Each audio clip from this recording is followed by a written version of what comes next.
తాకట్లో ఉన్న మీ బంగారాన్ని విడిపించి ఆ రోజు ఆన్లైన్ రేటుకి కొంటాం. Sharma gold company. నమస్తే, వెల్కమ్ టు సుమన్ టీవీ. నేను పద్మిని. ప్రస్తుతంతో పాటు ప్రముఖ ఆధ్యాత్మికవేత్త, వాస్తు జ్యోతిష పండితులు, లలిత ఉపాసకులు, వాస్తు జ్యోతిష శిక్షణ నిపుణులు బ్రహ్మశ్రీ నానాజీ పట్నాయక్ గారు మనతో పాటు ఉన్నారు. మాట్లాడదాం సార్. నమస్తే సార్. శ్రీమాత్రే నమః. సార్, బెదిరింపులు అనేది సర్వసాధారణంగా ప్రతి ఒక్కరూ ఏదో ఒక స్టేజ్లో వాళ్ళ లైఫ్లో ఒక్కసారైనా అనుభవిస్తారేమో అని అనిపిస్తుంది. అయితే స్థాయి ఒక్కొక్కసారి అది చాలా ఎక్కువ తీవ్ర స్థాయిలో ఉంటుంది, కొంతమంది మామూలుగానే ఉంటుంది. ఇంట్లో కూడా వైఫ్లు బెదిరిస్తూ ఉంటారు, కానీ నిన్ను వదిలి వెళ్ళిపోతా, నిన్ను వదిలేస్తా, ఇవి కామన్ గా ఉంటాయి. నేను పర్టికులర్గా అడగాలనుకున్నది ఏమిటి అంటే, సోషల్ మీడియా ఇంత వాస్ట్గా పెరిగిపోయిన తర్వాత ఎవడో పరిచయం అవుతాడు, ముక్కు తెలియదు, మొహం తెలియదు, ఏమీ తెలియదు, వాడితో ఏదో రిలేషన్ అని అంటాము, లేకపోతే వాళ్ళతో మాట్లాడటము. ఫస్ట్లో అంతా బాగానే ఉంటుంది, సరదాగా ఆగిపోతుంది. కానీ ఓవర్ అ పీరియడ్ వాడు ఒకవేళ ఇబ్బంది పెట్టే మనస్తత్వం ఉన్నవాడైతే, నా దగ్గర కాల్ రికార్డింగ్స్ ఉన్నాయి, నా దగ్గర ఫొటోస్ ఉన్నాయి, నా దగ్గర ఇంకేదో ఉందని బెదిరిస్తుంటాడు. ఇంకా అసలు నరకం అనమాట, ఇంకా జీవితం బయటపడుతుందేమో అని. దీని నుంచి ఎట్లా బయటపడాలో తెలియదు. అలా అని పోలీస్ స్టేషన్కి వెళ్తే ఎస్ నా తప్పు కూడా బయటపడుతుంది కదా అనే యాంగిల్ ఒకటి ఉంటుంది. నిన్నవాడు ఎలామన్నాడు అనేది ఒకటి ఉంటుంది. ఇంట్లో ఏమంటారు, పెళ్ళిళ్ళు అయిపోయిన వాళ్ళు కూడా ఈ ఇబ్బందులు చాలా మంది ఫేస్ చేస్తున్నారు. పెళ్లి మొన్న ఒక అమ్మాయి కూడా ఇన్స్టాగ్రామ్ లో ఆ అమ్మాయి రికార్డ్ చేసుకుందంట, బాయ్ ఫ్రెండ్ నాకున్నాడు అని చూపించుకోవడానికి. అసలు ఎటు పోతుంది సార్, అసలు ఏమవుతుంది, అసలు దీని నుంచి బయటపడాలి. పిల్లలు ఉన్నారు అంటే బెంగగా ఉంది అసలు. ఇప్పుడే ఇలా ఉంటే రేపు అన్నాడు ఎలా ఉంటుందని. సరే, వీటి నుంచి ఈ బెదిరింపుల నుంచి బయటపడాలి అని అంటే ఎట్లా సార్, ఏం చేయాలి సార్? మీరు అన్నట్టుగా నేను కూడా రీసెంట్గా విన్నాను. ఇక్కడ ఏమవుతుందంటే, ఫస్ట్ ఆఫ్ ఆల్ తల్లిదండ్రులు ఏమో వాళ్ళకి ప్రైవసీ ఇస్తే కొంచెం బాగా ఒక రూమ్లోనే ఉండి చదువుకుంటారు, డిస్టర్బ్ అవ్వకుండా అని పేరెంట్స్ పాయింట్ ఆఫ్ వ్యూలో చూస్తుంటే, కొంతమంది పిల్లలకి తెలియక అవగాహన లోపం వల్ల ఎలాంటివి జరుగుతాయి లైఫ్లో అనేటువంటి తెలియకపోవడం మూలంగా ఇలాంటి వాటికి గురవుతూ ఉంటారు. అందులో పర్టికులర్గా మనం ఈ విషయమే తీసుకుందాం. ఏది, ఒక లవ్ అఫైర్ వల్ల అది ఆఖరికి ఆ అమ్మాయి ప్రాణం కూడా పోయింది. అంటే ఆ అమ్మాయి చనిపోయింది అనుకుంటా, ఆత్మహత్య చేసుకుని ఏదో అంటే మొత్తం వైరల్ అయిపోయింది కదా. అందుకని ఆ అమ్మాయి చనిపోయింది. వీడియో షూట్ చేయడం ఏమిటి, ఆ అమ్మాయి వీడియో పెట్టేయడం, అది చాలా కాంట్రవర్సీ ఉందండి. వాళ్ళిద్దరు ఆల్రెడీ సోషల్ మీడియాలో ఉన్న వాళ్ళు కావాలని చేశారని, ఒక్కసారి ఏమో అబ్బాయి చేశాడంటారు, కొంతమంది అమ్మాయి చేశాడంటారు. సో ఏదైనా కానీ ఒకటి, సరే వాళ్ళిద్దరు ఇష్టపడ్డారు, సరే ఒకరికొకరు ఇంటిమేట్ చేసుకున్నారు, దాన్ని వీడియో తీసి పెట్టే అంత పిచ్చిలోకి వెళ్ళిపోతున్నాం మనము. ఇవన్నీ ఎందుకు జరుగుతాయి అంటే, ఫస్ట్ ఆఫ్ ఆల్ వాళ్ళకి 5th హౌస్ పాడవుతుంది. 5th హౌస్ అంటే ఆలోచన స్థానము అంటారు. అంటే వాళ్ళ యొక్క ఆలోచన స్థాయి, ఇది మనం మంచి చేస్తున్నామా, కరెక్ట్ చేస్తున్నామా లేదా అనేది తెలుసుకోవడం మర్చిపోయి ఈ రకంగా ప్రవర్తిస్తూ ఉంటారు.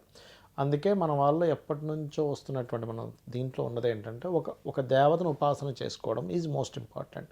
అది ఆటోమేటిక్గా వాళ్ళకి నువ్వు రాంగ్ రూట్లోకి వెళ్ళకుండా తోడ్పడుతుంది. అందుకే నేను ఒకటే చెప్తాను, సరే ఇవాళ రేపు ఉండేటువంటి సమాజంలో కెరీర్ ఈజ్ మోస్ట్ ఇంపార్టెంట్. కాబట్టి తల్లిదండ్రులు, మాకు 30 years బ్యాక్ కెరీర్ మోటివేషన్ అనేది లేదు. నువ్వు చదువుకుంటే మంచి స్టేజ్కి వెళ్తావు, లేకపోతే నీకు ఈ కెరీర్ ఉంటే బాగుంటుంది అనేది లేదు. ఒక 30 years ఆఫ్ నుంచి కూడా తల్లిదండ్రులు ఒకటే అనుకుంటున్నారు. ఏమనుకుంటున్నారంటే, వాళ్ళు ఎలాగో కష్టపడ్డారు, కనీసం వీళ్ళైనా సుఖపడాలనే పాయింట్ ఆఫ్ వ్యూలో వాళ్ళని ఏమీ పని చేయనివ్వకుండా, ఎంతసేపు నువ్వు చదువుకో, కావాలని నీకు సపరేట్గా రూమ్ ఇస్తాను, నీకు ఫోన్ ఇస్తాను, తలుపులు వేసేసుకో. ఇక్కడే రాంగ్ స్టెప్ పడుతుంది. తలుపు వేసుకునేటువంటి అమ్మాయి కావచ్చు, అబ్బాయి కావచ్చు, ఇద్దరి గురించి మాట్లాడుతున్నాను. అలౌ చేయకూడదా అంటే ఒక కంట కనిపెట్టుకుని ఉండాలంటే, వాళ్ళ ఏజ్ ఆకర్షించుకునే ఏజ్. నువ్వు ఆకర్షించుకున్న ఏజ్లో నేను తప్పు పట్టడానికి లేదు, నువ్వు కనిపెట్టుకొని ఉండాలి. అట్రాక్షన్ టైం అది. Pure love is different and attraction is different. ఎప్పుడైతే అట్రాక్షన్లో ఏమైపోతుంటుందంటే, వీళ్ళ ఫ్రెండ్స్లో సర్కిల్లో చెప్పుకుంటారు. ఎట్లాగా అంటే, అమ్మాయి చెప్తుంది, ఇవన్నీ మా బాయ్ ఫ్రెండ్ అడిగితే వీడియో చూపించాను, లేకపోతే అబ్బాయి చెప్తాడు, అబ్బాయి గొప్పగా చెప్పుకుంటాడు ఏంటంటే, అరే నా గర్ల్ ఫ్రెండ్ నాకు చేసింది, నీ గర్ల్ ఫ్రెండ్ నీకు చూపించాను. ఎందుకంటే నేను చాలా చార్ట్స్ అనాలిసిస్ చేస్తుంటాం కదా, చెప్తుంటారండి. అప్పుడేంటి, ఇది ఒక పోటీ. నా గర్ల్ ఫ్రెండ్ ఇలా, వాడి ఫ్రెండ్ యొక్క గర్ల్ ఫ్రెండ్ ఇలా చేసింది అంటే నా మీద నమ్మకం లేదా అన్న యాంగిల్లో వీళ్ళు మాట్లాడతారు. యాంగిల్లోకి రావడం, వీళ్ళు సర్వసాధారణంగా వాడే మాట మీరు అన్నట్టుగా నమ్మకం లేదా, మరి ఇదేనా ప్రేమ అంటే, మరి ఎందుకు మరి ప్రేమించుకున్నట్టు అనే పాయింట్ ఆఫ్ వ్యూలో వీళ్ళ మాటలు అనేటువంటివి దొర్లుతూ ఉంటాయి. ఆ యొక్క క్రమంలో బాగా అలర్ట్గా ఉన్నారు, ఇలాంటివి నాకు నచ్చదు అని చెప్పి కట్ అయిపోయిన వాళ్ళు ఉంటారు. ఇలా అవతలవాడు ఏదో రికార్డ్ చేసిన తర్వాత దాన్ని బ్లాక్మెయిల్ చేస్తూ, అంటే నేను కొన్ని కేసెస్ చూశాను, ఇది అసలు మాట్లాడడానికి చాలా జిగుప్సాకరంగా ఉంది. నేను ఈ వీడియో పెడతాను, మా ఫ్రెండ్ అందరితో కూడా నువ్వు ఇంటిమేట్ అవ్వాలని అలా వాడేసుకున్న కేసెస్ కూడా నేను చాలా చూశాను. ఎందుకు అంటే ఇంకా అంతే, ఇంకా వాళ్ళు తీసుకెళ్ళడం, వాళ్ళు రకరకాల వ్యసనాలకు గురైపోవడం, అక్కడ ఇష్టం వచ్చినట్టుగా వాళ్ళ లైఫ్స్ పాడైపోవడం జరుగుతుంటుంది. కాకపోతే నేను ఒకటే చెప్తాను, మీరు మీ పిల్లల మీద నమ్మకం ప్రతి ఒక్కరికి ఉంటుంది. నేను ఎవరికైనా, నేను ఒకసారి అయితే ఇట్లాగే ఒక జాతకం చూసినప్పుడు, అమ్మ మీ అమ్మాయి లవ్లో ఉందని చెప్పా, 5th హౌస్ యాక్టివ్గా ఉంది అంటే, లేదు లేదు లేదు మా అమ్మాయి అసలు లవ్లో ఉండే ప్రసక్తి లేదు అన్నది. అమ్మ నేను ఏదో తప్పుగా అంటున్నా అనుకోకండి, లవ్ ఈజ్ నాట్ బ్యాడ్, ప్రేమ అనేది భగవంతుడు. అయితే ఆ ప్రేమలో ఉన్న అమ్మాయి రాంగ్ స్టెప్ పడే ఛాన్స్ ఉంటుంది. ఇందాక మనం మాట్లాడుకున్నట్టుగా వీడియోస్ అనో ఇంకోటనో మనం ఇందాక ఆ అమ్మాయి చేసినట్టుగా జరగవచ్చు అనే ఉద్దేశంతో చెప్తున్నాను, మీరు తప్పుగా అనుకోకండి అన్నాను. మొత్తం జాతకం చెప్పాము, పంపించేసిన తర్వాత ఒక 1 వీక్ 10 డేస్ తర్వాత ఆ తల్లి నాకు ఫోన్ చేసింది, సార్ మీరు అన్నది కరెక్టే, మా అమ్మాయి లవ్లో ఉంది, ఇప్పుడు ఏం చేయాలి అంటే, నేను అన్నాను అమ్మ ఇది జాతకంలో 5th హౌస్ యాక్టివ్ అయినప్పుడు అట్రాక్షన్ అనేది జరుగుతుంది. అది నాట్ ఓన్లీ అదే కాదు, ఇప్పుడు అందుకే మన వాళ్ళు ఏం చేసేవారంటే పూర్వకాలంలో 5th హౌస్ యాక్టివ్ అవుతున్నప్పుడు కళల వైపు వాళ్ళని మళ్ళించేవాళ్ళు, ఆర్ట్స్ అను లేకపోతే సింగింగ్ అనో డ్యాన్స్ అనో. అప్పుడు ఏమైపోతుంది అంటే ఈ ఎనర్జీ ఏదైతే ఉందో ఆ వైపు దారి మరుగుతుంది. ఇప్పుడు చూడండి, మన బాడీలో కొలెస్ట్రాల్ సంథింగ్ ఏదో తీసుకున్నాము, నువ్వు వాక్ చేసి నువ్వు క్లియర్ చేసుకోవాలి. ఫ్యాట్ తీసుకున్నాము, ఫ్యాట్ క్లియర్ అవ్వాలి. ఫ్యాట్ క్లియర్ అవ్వకపోతే ఏమవుతుంది, ఇంకో రూపంలోకి ఇంకో దానిలోకి మారుతుంది, కన్వర్ట్ అయిపోతుంది, స్టబన్ అయిపోతుంది. ఇంకా ఓవర్గా ఉంది వాళ్ళ కర్మలో ఉన్నప్పుడు వాళ్ళు అటువైపు వెళ్ళినా కూడా మార్పు వస్తుంది. అందుకే మన వాళ్ళు ఏం చెప్తారంటే చిన్నప్పటి నుంచే, నేను ఒకటే చెప్తాను, సరే మీరు కెరీర్స్ మీద కాన్సన్ట్రేషన్ చేయండి అని చెప్తుంటారు, ఫైన్, కానీ మీ పిల్లల యొక్క లగ్నం నుంచి పంచమ స్థానంలో ఏ గ్రహం ఉందో చూడండి, ఆ అధిష్టాన దేవతకి సంబంధించినటువంటి ఉపాసన ఇప్పించండి, రోజు ఆ మంత్రం చేసుకోమనండి. అప్పుడు ఏమవుతుందంటే మన కర్మని మార్చే శక్తి కేవలం దేవతకు ఉంటుంది, మన కర్మని కంట్రోల్ చేసే శక్తి దేవతకు ఉంటుంది.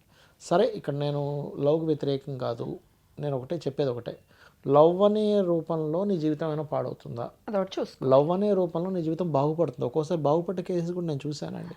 ఎలా అంటే ఒక అమ్మాయిని ప్రేమించినటువంటి ఒక అబ్బాయి ఆ అమ్మాయిని సుఖపెట్టాలనేటువంటి పాయింట్ ఆఫ్ వ్యూలో, బాగా చూసుకోవాలనే పాయింట్ ఆఫ్ వ్యూలో అద్భుతంగా సెటిల్ అయితే అమ్మాయిని బాగా చూసుకుంటాడు. మంచి పాయింట్ కదా సార్ ఇది, బాగా అద్భుతంగా సెటిల్ అయ్యి ఉన్నాడు. అలాగే ఒక అమ్మాయి కూడా అలాగే, నువ్వు నన్ను పెళ్లి చేసుకో అంటే అతను ఏమన్నాడంటే, లేదు నాకు ఒక ఐఏఎస్ ఆఫీసర్ని చేసుకోవాలని ఉంది అంటే, అమ్మాయి ఐఏఎస్ చూపించింది. Beautiful love. ఎంత లవ్ నువ్వు పాజిటివ్ వేలో ఆలోచిస్తే సపోర్టివ్గా ఉంటావు. నేను చాలామంది ఈ లవ్లో పడిన తర్వాత ఒకరికొకరు సపోర్ట్ చేసుకుని ఎదిగిన వాళ్ళని చూశాను. లవ్లో పడిన తర్వాత వాళ్ళిద్దరి మధ్యనే ఉండేటువంటిది కేవలం ఏదో అట్రాక్షన్ లాంటిది ఉన్నప్పుడు ఒకరికొకరు పాడవడం చూశాను. కాబట్టి ఏంటంటే పాజిటివ్ దీంట్లో వెళ్ళినప్పుడు ఇట్స్ గుడ్. ఓకే సార్, మీరు ప్రివెన్షన్ ఏం చేయొచ్చు అనేది చెప్పారు. ఇప్పుడు క్యూర్ చెప్పండి సార్. అంటే బెదిరింపుల పారిలోనే ఉన్నాం మేము, బెదిరింపుల్లోనే ఉన్నాము, మాకెటు భయంగా ఉంది, మా పరిస్థితి దినదిన గండంలాగా ఉంది మాకు. మేము చాలా మంది ఏంటంటే ఈ బెదిరింపులు జరిగినప్పుడు ఏదో మనం మాట్లాడుకొని సెటిల్ చేసుకుందాం అనుకుంటారు, కానీ అది అసలు అది పూర్తిగా వ్యతిరేకం అండి. ఫస్ట్ ఆఫ్ ఆల్ కంప్లైంట్ ఇవ్వాలి.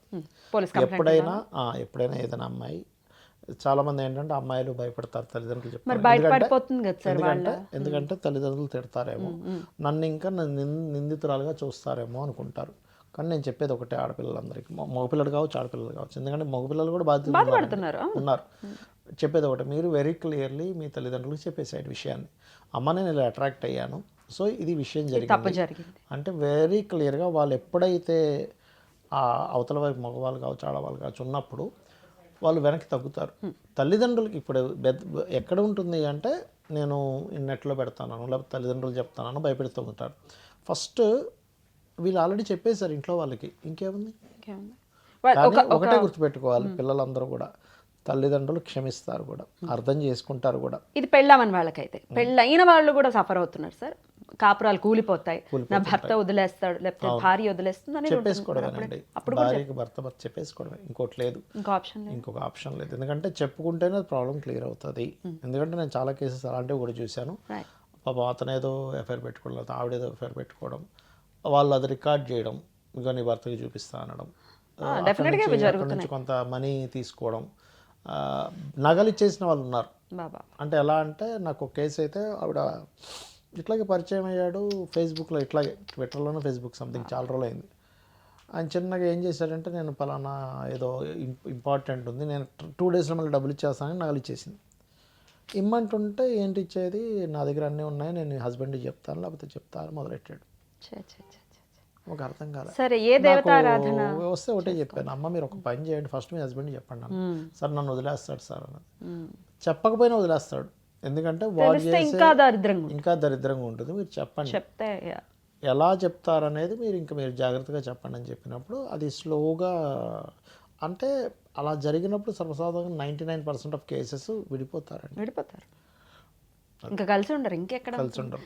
బట్ ఏ దేవతారాధన ఈ బెదిరింపుల నుంచి కొంచెం స్కంద ఆరాధన లేదా ఆంజనేయ స్వామి ఆరాధన ఇటువంటి బారిన పడకుండా ఖచ్చితంగా వాళ్ళని కాపాడుతుంది. పడిన తర్వాత ఒక ఇంత ధైర్యం. ఎగ్జాక్ట్లీ జాగ్రత్త వహించండి. చాలా చాలా చాలా దరిద్రంగా ఉన్నాయి పరిస్థితులు బయట. సో ఏదో ఇందాక ఎపిసోడ్లో కూడా మాట్లాడుకున్నా, నవ్వుతూ చేసే పనులు లాస్ట్కి ఏడుస్తూనే ఎండ్ అవుతాయి. కాబట్టి చాలామంది సఫర్ అవుతున్నారు. కాబట్టి దయచేసి తస్మాత్ జాగ్రత్త. బ్యూటిఫుల్గా ఎక్స్ప్లెయిన్ చేశారు సార్, కృతజ్ఞతలు. నమస్తే సార్. శ్రీమాత్రే నమః.